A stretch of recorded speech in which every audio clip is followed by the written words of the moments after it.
Hello, people. I finished a book. I'm in Florida. I actually finished this before I left the house in the Detroit area. This is a set.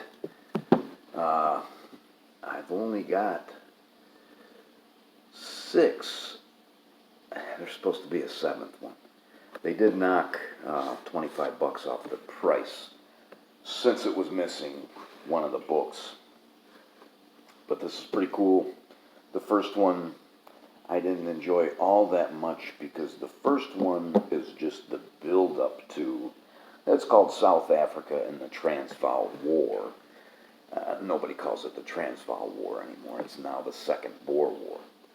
This first one goes through some of the issues, the history of the Cape Colony, Dutch, English, Dutch, and then back to English. The Dutch trekking away into what became the Orange Free State in the Transvaal. And forgive me because I am mispronouncing Transvaal, I'm sure.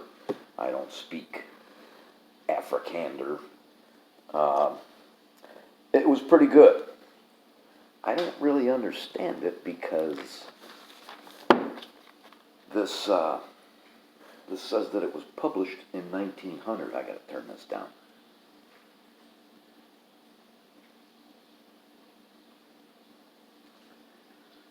This says that it was published in 1900, and the war is not over. It's not over until 1902, so I don't know how the remaining volumes are going to go.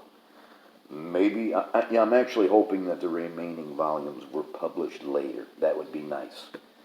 But I think I'm safe to say that the world looks at the Second Boer War as an unjust war.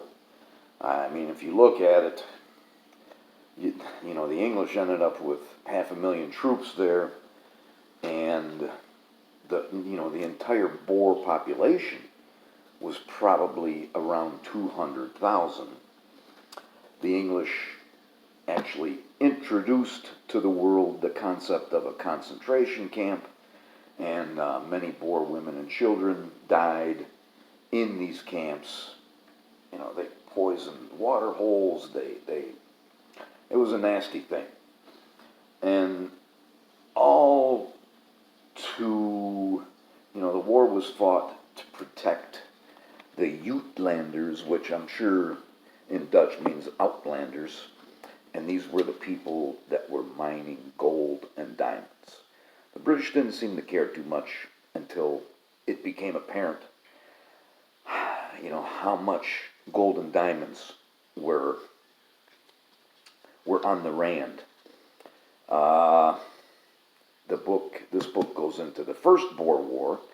There's some things that, either I'm not remembering it correctly, or there's some things that they left out of this. There was an incident where some Boer were hung by the English. I can't remember these guys' names, and I'm trying to Google it, and you know how it is. You have to word things just right for Google to even know what the hell you're talking about. I can't find it, but they've completely gone past this incident. There's a lot of anti-Boer propaganda in this book. I'm reading volume 2 now, and it continues in volume 2, but it's not so much. This one claims that there was some Irish that instigated the Boer, because in 1900, it was still pretty fashionable in England to be against the Irish, to blame things on the Irish. They also claim that the Boer used a white flag ruse on many occasions. They would show a white flag and then they would fire on the English. That one I think may have happened a few times because I have run into that before. They talk about dum-dum bullets, the Boer using dum-dum bullets, which, we would call them hollow point. I don't think a whole lot of that went on. And the silliest thing at Majuba, this author is using evidence of people being shot in the head and people being shot right over the heart. They claim that means that the Boer were shooting prisoners. They were not. The Boer were just very good shots. 1900, this was published. The author's name is Lewis Creswick. And then I have the word jingoist written down there with an exclamation point. It's got some real cool illustrations. I'll say that for it. Some of them are paintings that are reproduced.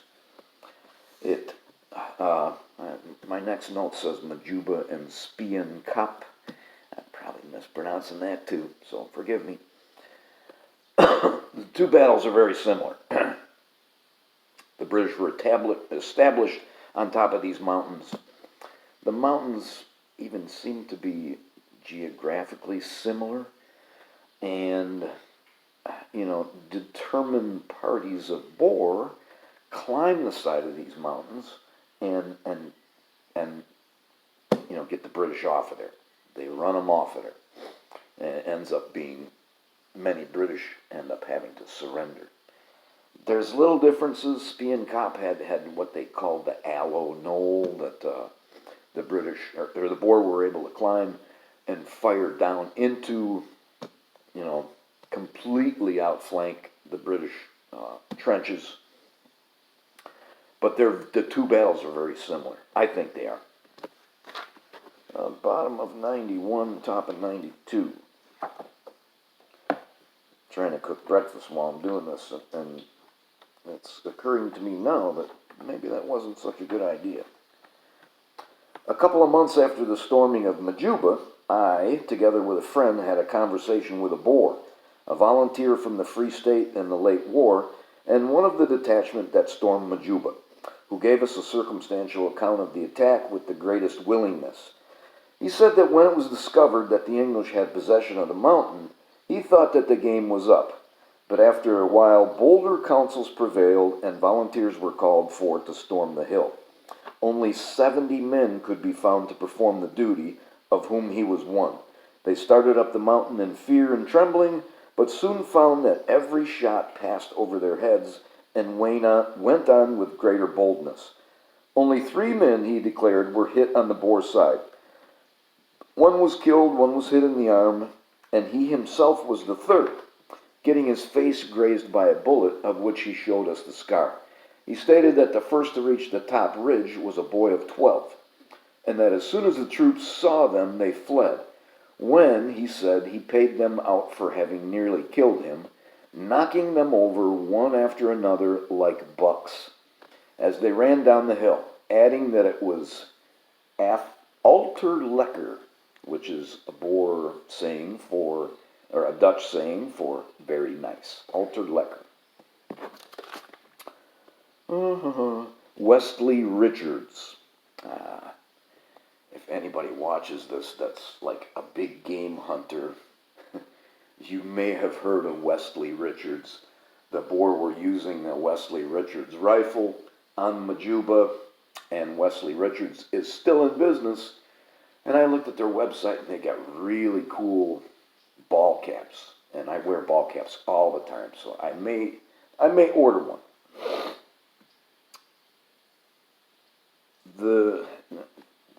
All throughout this volume, the Outlander, lists their complaints. The Boer wouldn't give them the franchise. They wouldn't allow them to vote. And so they complain and they complain and they complain. It's all through this. All of their complaints are regarding money or how much it costs them to do business. The Boer are not. I mean, certainly some of them may have been, but they're not really concerned about making money. They just want to live, they want to farm. And I'm not going to stand here and totally defend them. They were very racist. They did not treat the indigenous black people very well. For another couple of 100 years, they didn't. So I'm sorry if I sound like I'm defending them, because I probably wouldn't get along with the average Boer. I got the Jameson raid written down here, and if you know anything about the Jameson raid, it was Cecil Rhodes. Cecil Rhodes is looked on as a hero by many people. He was not. He basically forced everybody's hand and started this war with the Jameson raid.